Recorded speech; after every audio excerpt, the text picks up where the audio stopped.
Today, our friend Tim is taking us on a tour of the ultimate chicken coop, and he's going to show us how he made it not only beautiful, but functional and practical as well.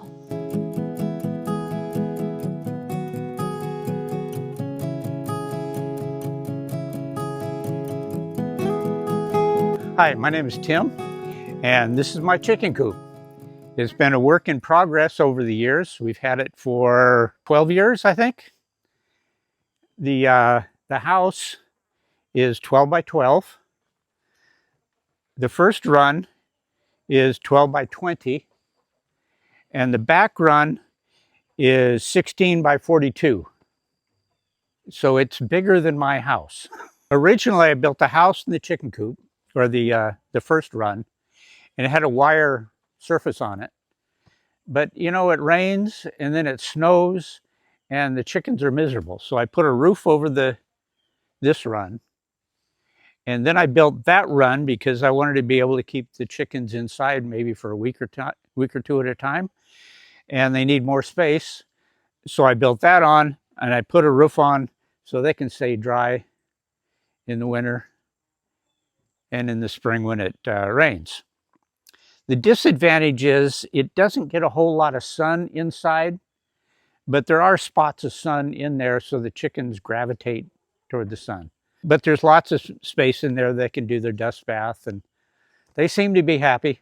The birds I have are Delaware. In the 1940s, they were the original meat breed. And then, but it was kind of short-lived because they developed the Cornish cross, and the Cornish cross grows faster, gets more weight, gives more meat, and so these lost favor. And so they almost went extinct, but people started bringing them back. So they're fully mature at 12 weeks, and they give a nice little fryer. Now, today, chickens are so big, you get used to having such a really big bird. But back in the 1940s, you had a much smaller bird. It's a nice little fryer. Who built the coop? I built the coop. Yeah, all three of us. Me, myself, and I. There's formula. You need so many square feet for your bird in the run and so many square feet for the bird. And you got to have so much space for the perches. They need, you know, a foot does perch space. So there's formulas to use. So that's what I based on. The mistake really not a mistake, but I wish I'd have made the house just a little bit bigger, another 2 feet wider, but it can accommodate 50 birds comfortably at night in the coop. With the house, I divided the coop. That was important to me. So I can keep the adult birds on one side and the layers on the other side to get out of the general population. And I can keep the pullets on the other side. And having a divided house makes the birds safer and more comfortable. Starting here, we have our boxes. You need so many boxes, like one box for 5 chickens or something like that. I use a nesting pad. Rather than put hay or wood chips in there, they're easier to clean, and I don't have to constantly switching out the hay and the nesting because they scratch and they throw it out. I have artificial eggs, and I put one of these in each nesting box. Because if the chickens, when they come to nest, they want to have an egg to set on when they first climb in. So I give them an egg. If I don't give the egg, you'll get 2 or 3 birds climbing into the same nesting box. And an artificial egg solves that problem. Yeah, they're like a bunch of Baptists. They gotta set in the, now I was a Baptist, so I can say that. You sit in your same pew every Sunday morning. Well, the chickens are the same way. They have their nesting box. And I have to put an X on the egg too, so when you gather eggs, you don't throw this in your basket to take it in the house. And then I have the perches. Where I thought I should have made the house a little bit bigger was that the perches are a little cramped, and that would have allowed me to have a little space. Right now, the adult chickens, there's 20 of them. They're on this side and out there. And then after lunch, I let them out and then they free range. The only reason a bird will poop in their nesting box if they're sleeping in there. They will never poop while they're laying an egg. See all these pads? See how clean they are? No poop. That's because you don't let them sleep in their pad. There's rules to the coop. If I find one sleeping in the poop, I take out of the nesting box. I set her on the perch.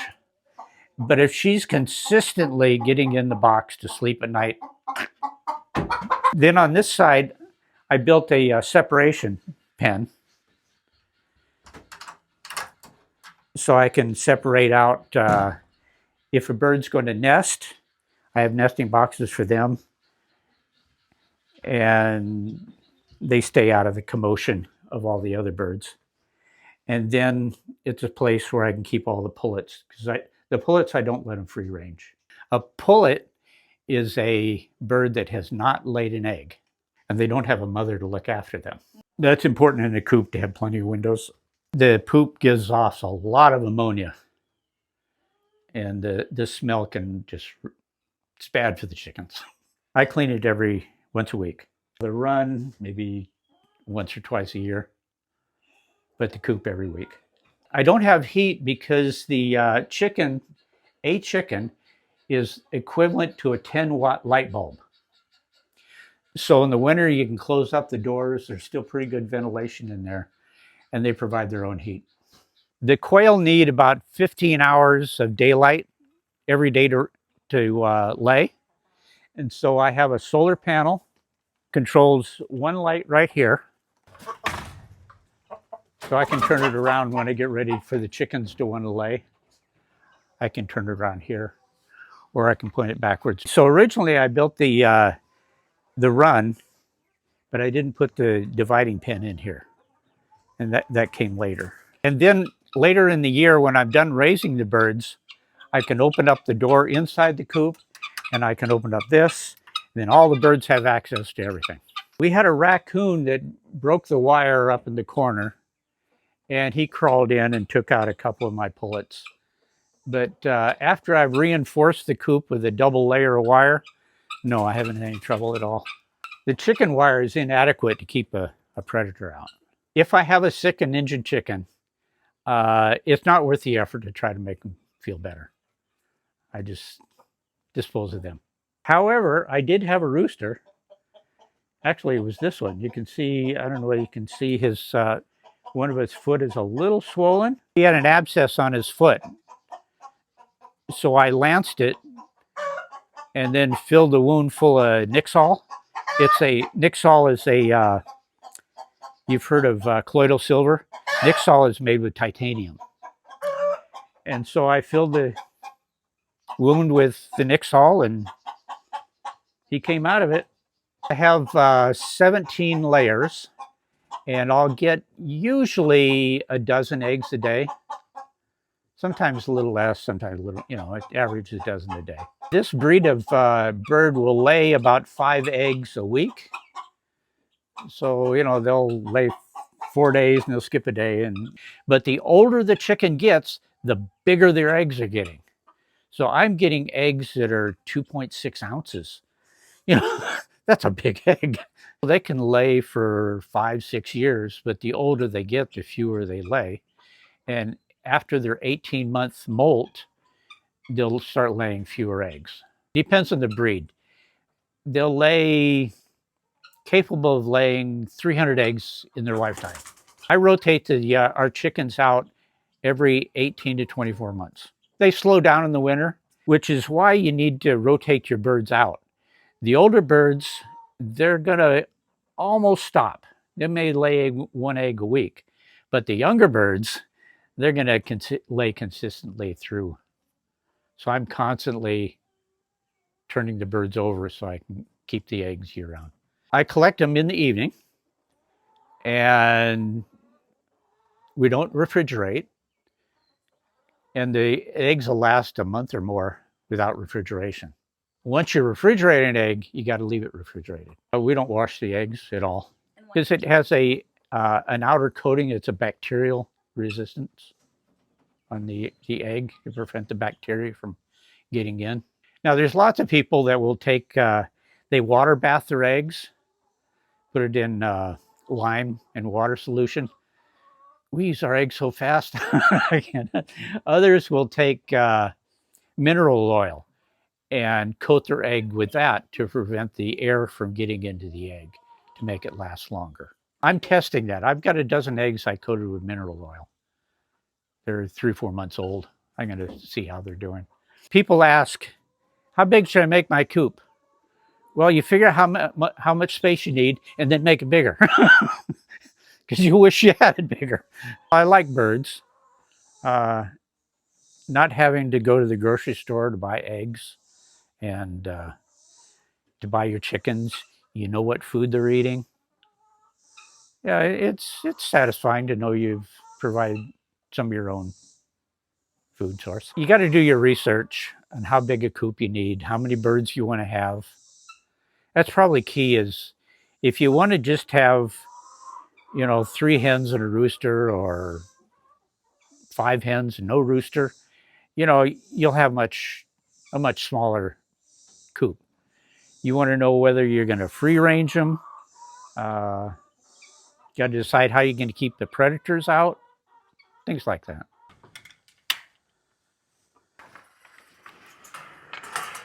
So we have our little doors here that I can close off one or the other or both.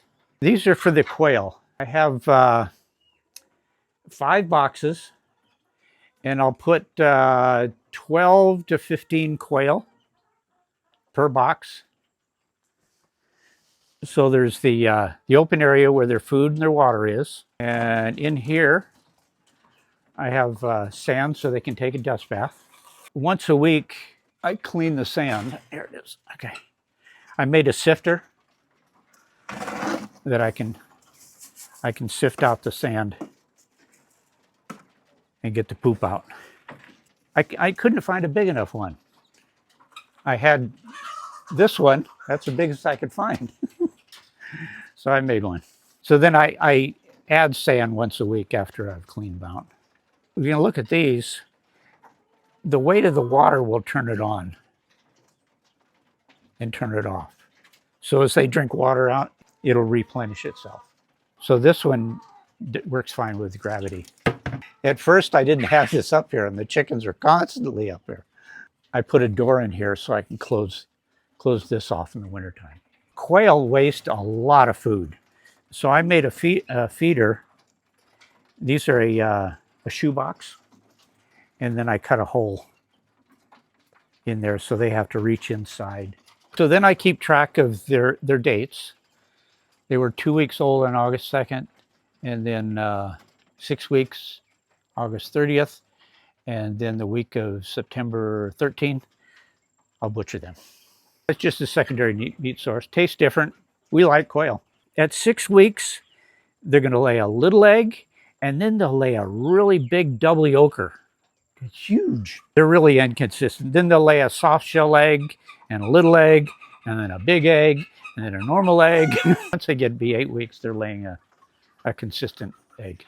This is the water reservoir for the quail. So I have a bucket for filling. Take the lid off.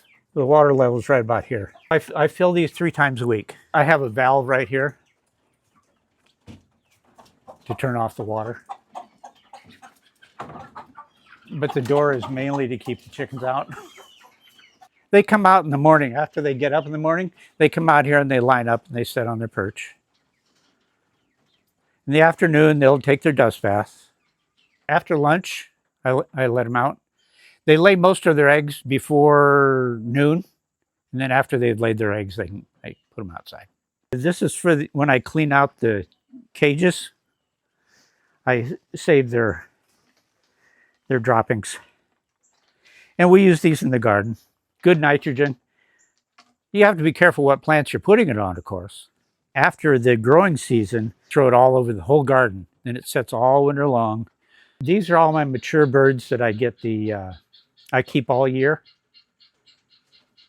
And so the eggs that these birds are laying are all fertile. Quail are really big about hiding. So They'll get underneath the ferns and they'll lay their egg. Or they get back in one of the corners over there and they lay their egg. I tried putting live plants in there that needed lots of nitrogen, but the quail were so rough on them and they didn't get enough sun. So I said, okay, go with fake plants.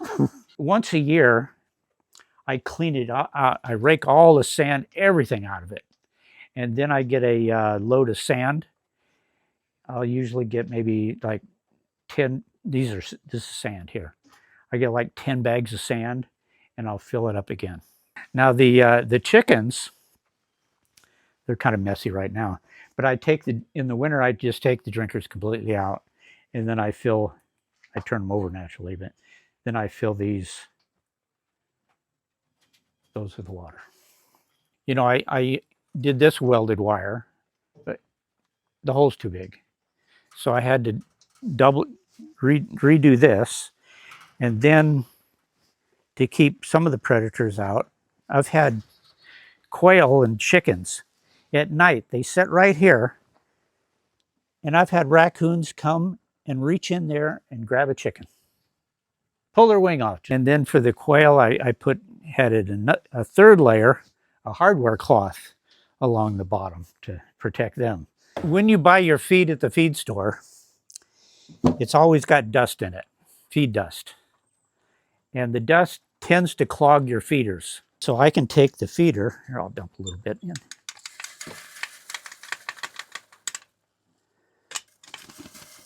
See how the dust gets in here? The birds are gonna eat the bigger flakes of food and then leave the dust. Well, it clogs the feeder, so I made a sifter that I can sift out all the dust. The thing that I don't like is I can't throw it out underneath the trees. It contains copper, and the sheep can't eat copper. So I have to throw it out here in the run. I have a curtain, but I use this for if it's going to rain or real stormy, keeps the water from getting inside. If the wind's coming out of the north, it'll blow right in there and it makes a mess. Keep it safe so the predators can't dig under. The wire is buried down about that far, 4 or 5 inches. And then I put a piece of metal out about out this far. And then I laid rocks on the metal. But you can see how predators have come in here and move the rocks. I need to restack them. The chicken will get 30% of their diet from grass. 30%. I have a little lawnmower that I can run out, mow the grass, and then I take a catch and throw it inside the coop. And within a day or two, they've eaten all the grass. This is my water source for the chickens, but you can see it's empty. Haven't had enough rain to fill it. It's a very dirty roof because I've got persimmon trees over here and I got hickory and the animals get on top of it and it's a dirty roof. So this, I did add a catching tube. See, it rained this morning. How dirty that water is. So that keeps a lot of the dirt from going down into the tank with this. It's a 250-gallon tank. Over here is the killing cone and the table for butchering the birds. And the quail, you put your head in here, and then you pull back, and then you take a knife and cut the head off. Hang by their feet, and you hang them inside, pull their head down, and the knife cut the head off. For younger birds, you get an old rooster, a chicken, I can skin, gut it, and cut it up in 20 minutes. We have a debate. My son-in-law, Zach, he likes to pluck them. If I do it, I'm going to skin them. So why is that? Well, I'm either going to skin it before I cook it, or I'm going to skin it before I eat it. So here is all my supplies for the chickens. I've got their feed. I've got the feed for quail, for the chickens, and my pullets. as well as all the supplies for the drinkers and cages and everything that I would need to take care of the quail or the chickens. Thank you for coming out and visiting our coop. I hope you found it interesting. If you're interested in a floor plan of our chicken coop, it can be found on An American Homestead on Patreon. For as little as $1 a month, you can subscribe. You can also get us on YouTube at An American Homestead.